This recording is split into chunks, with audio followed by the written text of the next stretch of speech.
Hello everyone, welcome to the Climate Change News. I am Michael, and I am here with my partner Zhoushan. Tonight we'll be talking about a new think tank called the Greener Impact. They have been working hard within the political boundaries of Brazil. Brazil, Rio de Janeiro, and the indigenous Kayopo people are all looking to be helped by this group. If you do not know, Brazil is heavily impacted by the effects of climate change, and they need a solution before it's too late. These are all situations happening in this very moment in Brazil that will affect the entire globe. They are in dire need of assistance from the brilliant minds of Greener Impact. Here are some of the ways that climate change helps and hurts each group. Now off to No. It's okay. We're done now, yeah. Firstly, I'll talk about the vulnerabilities for Brazil. First one is loss of biodiversity due to rising temperatures in the rainforest and deforestation. It will make some influence for the Brazil about ecological, social, and economic. Second one is decline of fishing industry due to rising ocean temperatures. It will make some impact for the Brazil about economic, ecological, and cultural. The third one is increasing temperatures, making Brazil agricultural production decrease. It will bad for the economic, ecological, and cultural. The next one is vulnerabilities for Rio de Janeiro. The first one is sea level rise. It will make some influence for the Rio de Janeiro about economic, ecological, and cultural. The second one is devastation wrought by landslides. It will make some influence for the Rio about economic, ecological, and political. Then I'll talk about the vulnerabilities for the Kayopo. Firstly is a forest fires due to rising temperature. It will make some change for the ecological, economic, and cultural. Secondly, is loss of materials for living due to forest fires affect mainly women who have to use the materials for the home. Thirdly, is amount of animals to hunt for food decreases due to forest fires causing a loss of habitat. Finally, tribe members, men and boys of age, are forced to work for commercial companies with low wages and miserable working conditions, meaning causes mercury pollution in air and water. Then I'll talk about the opportunities for Brazil. Firstly, restoring and reforesting 12 million hectares of forest. It will make some change for the ecological, economic, and political. Secondly, Brazil has one of the cleanest electricity portfolio in the world. It will also make some change for the ecological, economic, and political. And for the opportunity for the Kayopo people of Brazil, the deforestation allows natives to invest in agriculture. It will make some change for the ecological, economic, and cultural. And for the opportunities for Rio de Janeiro, it will have a longer tourist season. It will make some change for the economic, cultural, and political. Now on to the mediation plan, where the think tank tries to negate conflicts. One of the examples of conflicts is the Kayopo people do not want deforestation in order to protect their sacred lands, but farmers of Brazil need more deforestation to continue to grow the agricultural industry. Another example is the deforestation is a large cause of the greenhouse effect, which causes sea level rise. But Brazil needs to figure out how to have clean energy without removing large portions of forest. The power mediation perspective tries to determine which group has the most power, and a Greener Impact determined that Brazil and their government has the most power in this situation. To balance that power between Brazil and the powerless Kayopo people, we will leverage Brazil's political pressure from other countries to tackle the deforestation problem.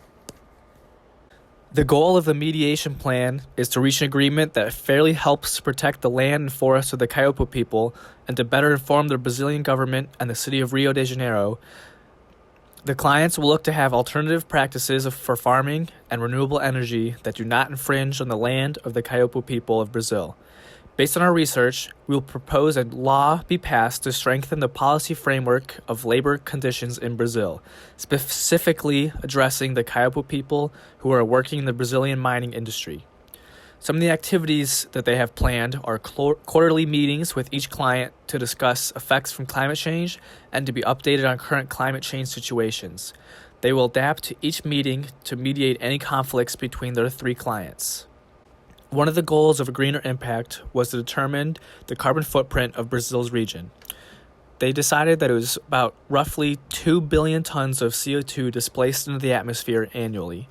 Some of the largest contributors were illegal deforestation, the middle class due to their commute to work and the emissions from their cars, the agricultural sector, the energy sector, and lastly, the industrial sector. The 2 smallest contributors were the lowest class and the indigenous people of Brazil because they have almost no means of pollution because they live mostly off the land. Moving on now, we are looking at some of the human rights issues that are going on in Brazil. We have 2 examples, and the first one is there's a violation of safe living conditions for the Kaiopo people due to fires and danger from deforestation that is mainly illegal. The second is a violation of ability for the Kaiopos to have enough food because, again, the deforestation causes animals to change habitats or die. To catch you up on the history of how these climate problems came to be, here is Zhendong in Brazil. Hello everyone, my name is Zhendong Liu. For slide 13, we need to know that Brazil was a hub for sugarcane and part of the African slave trade, and its industrialization began in the 1930s. For slide 14, we need to remember 2 things. Firstly, human rights issues include poor working conditions and the lack of freedom of slavery. Secondly, the Second World War led to a rapid trend of urbanization to the point of 75% by 1991. The people took advantage of the abundance of natural resources like wood and coal. This led to a sudden spike in carbon emissions that have not been lowered until recent effort for sustainable energy.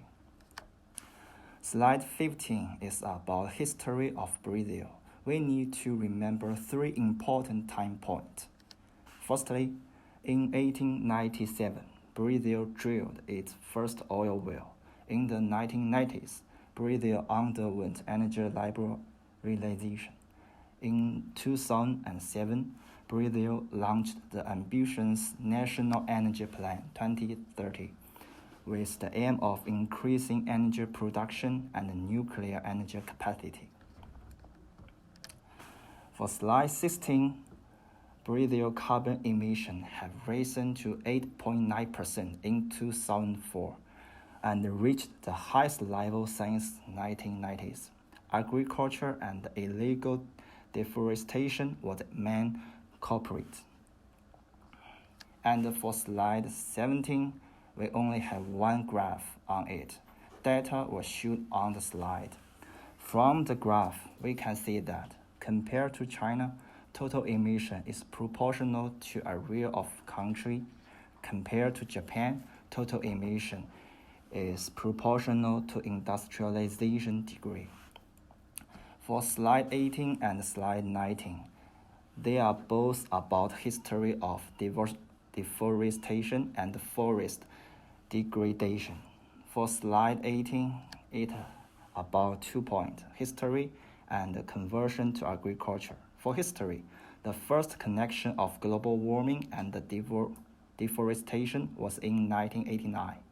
For conversion to agriculture, we need to know that expanding agriculture due to an increased population and shift in diet is responsible for the most of world's deforestation. As the human population continues to grow, there is an ambiguous need for more food.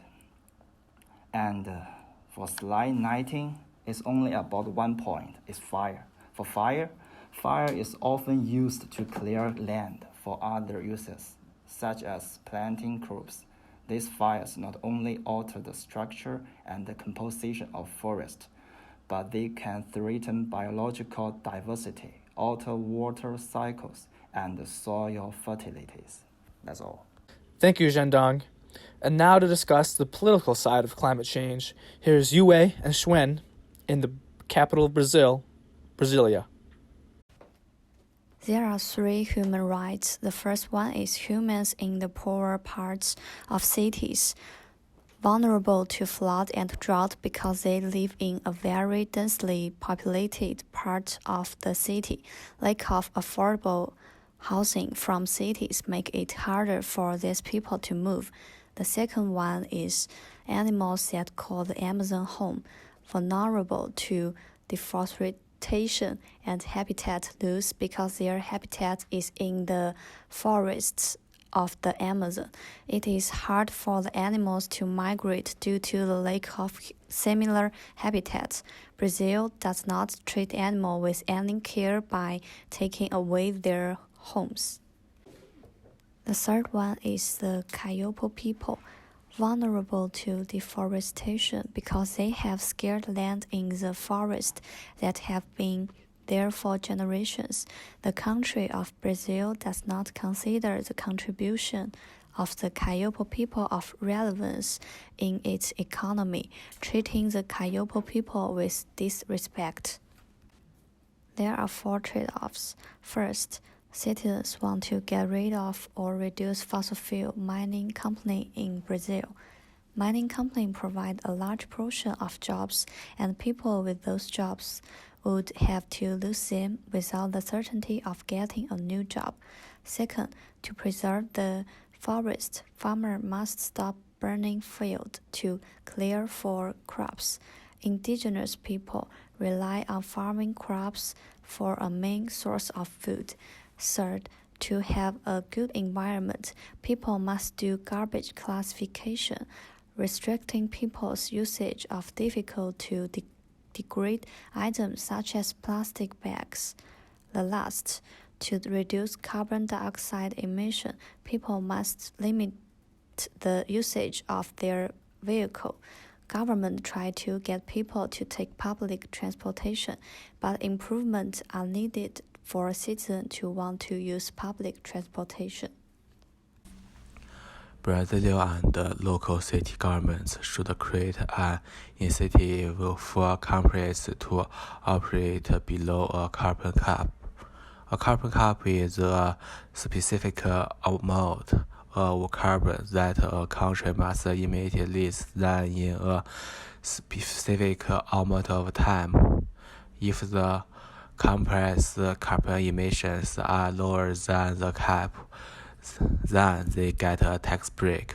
Another incentive is for individuals to enlist in a carbon saving program where they cannot drive a car one day of the week, and if they follow the rules, then they get a tax break. All groups and individuals can engage in lawsuits because all people deserve to be less affected by climate change impacts. Not all people can be given what they want, especially when there are so many tensions. Our candidates are advised to find a compromise that protects the human rights of all parties affected, especially the Kayopo people who are losing the most from climate change. This is our ideal world, also called Greenland. On this land, energy is connected by solar energy and wind energy. This can reduce the sources of carbon emissions. In the choice of transportation mode, people choose public transport and bicycle travel, which can reduce the per capita carbon emissions. Finally, the whole Iceland is covered with green plants, which can absorb carbon dioxide and release oxygen through photosynthesis, so that the carbon emission can be minimized on the Iceland. Thank you both for catching us up on the political side of climate change. And now, in Rio de Janeiro, we have Keely, and she'll be discussing Brazil's involvement with the UNFCCC. Brazil's political platform involving climate began in 1992 when they first signed the UNFCCC agreement. They took a stance that a developing country could only effectively reduce emissions if already developed countries showed that they were successfully fighting emissions. After the Kyoto Protocol, Brazil became a world leader in using renewable energy. Despite Brazil's history supporting climate change, the new president has threatened to withdraw from the Paris Agreement because he thinks it's negatively affecting the economy. In the Amazon, the Kayupo people have been fighting to protect their land from the climate change and deforestation. They partnered with the UNFCCC in 1992 to get funds to try and help protect their land. Rio de Janeiro hosted the UNFCCC conference in 1992 when they were a world leader in climate change. One instance of Rio de Janeiro's involvement in the UNFCCC was when the city announced full compliance with the Compact of Mayors, showing dedication to reduce greenhouse gases. The Kayupo tribe showed involvement when a spokesperson traveled to the UN to warn of the environmental devastation that a planned megadam would bring to the tribe. Brazil has shown the overall most involvement with the UNFCCC. Brazil submitted a new climate change action plan to the UN Framework Convention on Climate Change in 2015. In 2018, Brazil ratified the Doha Amendment, which established a second commitment period of action under the Kyoto Protocol. A third instance of involvement was when Brazil attained more funding for the forest protection from the UNFCCC program REDD+, which protects forests around the world. Brazil has made some positive strides in the past to try and improve the climate change situation. In 2007, Brazil launched the National Energy Plan 2030 with the aim of increasing efficiency of energy production and nuclear energy capacity. In 2009, Brazil acquired more than $10 billion in wind power investments. In 2012, Brazil's forest code was updated for requiring landowners to preserve 80% of the Amazon's virgin forest. In addition, Brazilian President Dilma Rousseff and U.S. President Barack Obama began a joint effort in 2015 to address climate change, in which both countries vowed to increase power generation from renewable energy sources to 20% by the year 2030. In 2016, Brazil signed the Paris Agreement with the goal of keeping the increase of global temperatures under 2 degrees Celsius. That was brilliant, Keely. Thank you. Now, I believe we have Jingbo, who is deep in the Amazon rainforest, to discuss some of the recommendations and ideas that a greener impact have to help Brazil, Rio, and the Kayupos get through this tough time of climate change. We recommend countries have sufficient funds to engage in policy of solution to climate change. This is what Brazil is doing nowadays. It can also get support of diplomacy. As a pioneer, this will be example for other countries. Brazil carves out the way of renewable energies. Other countries can learn from the result of policy which improve the policy. Brazil has been used. Thus, the policy will be more and more advanced. Cost of investigate new energy is huge. Science always costs a lot of money, like medical space industry. So does the new energy investment. It needs creativity, research, development, experience, and marketing. It takes years to do one project. Few of these projects will be successful. Drought and flooding are problems in poor place. It can't be rescued because there isn't facility for which involves human rights. Deforestation makes animals in Amazon no place to live, and some of them don't know how to migrate. Kayupos are vulnerable to consequences of deforestation. Government doesn't treat fairly. Their supplies of water and traditional food will also be impacted. They deserve justice of this damage to them. Brazil will treat them fairly and lead them combating climate change. Brazil is taking action on rejecting deforestation. This benefits India's people, government, and also environment, which is the most vital. In my personal experience of video game called civilization. If you play as Brazil, you will earn more points for not deforestation when you developing your country as policy. It's a fact that Brazil are treating climate change seriously and politically nowadays. For the game we design, player can choose two sets. One is jetpack, the injector, and another one is tree. If players choose jetpack, they will enjoy short boost. This boost will come at a cost, as it will turn the game environment into a polluted world. If players choose tree, the environment will be green and they can get more experience points to unlock new characters. This game encourages to use green energy. The last topic is public art. On display is a number of tree stumps from trees that have been cut down. The image is supposed to invoke empathy for the Amazon due to how terrible the landscape looks after a forest has been harvested. Many thanks, Jingbo. Now we're back to Schwen in the capital of Brasilia, where he'll be talking about some of the ideas and recommendations that a greener impact have of keeping Brazil accountable for their actions. Overall, we think the transparency will be the best solution. We want our clients to use social media and traditional news outlets to show off their accomplishment fighting climate change for two reasons. Transparency will allow other countries to follow their idea for climate change activism. Transparency will ensure our clients are actively looking for new and improved solutions to fight climate change. For the future recommendations, our clients must remain vigilant and fighting climate change and must not adopt cautious approaches to renewable energy. As pre-Kyoto and Paris Agreement, Brazil should remain a leader in stopping deforestation and placing important emission caps to prevent any more change in climate. In point of accountability, Brazil's government is now engaged in bettering the economy instead of the environment. To keep them accountable, we propose that the Brazilian Climate Committee be formed to counter the economic demands of Brazil with demands to protect the environment.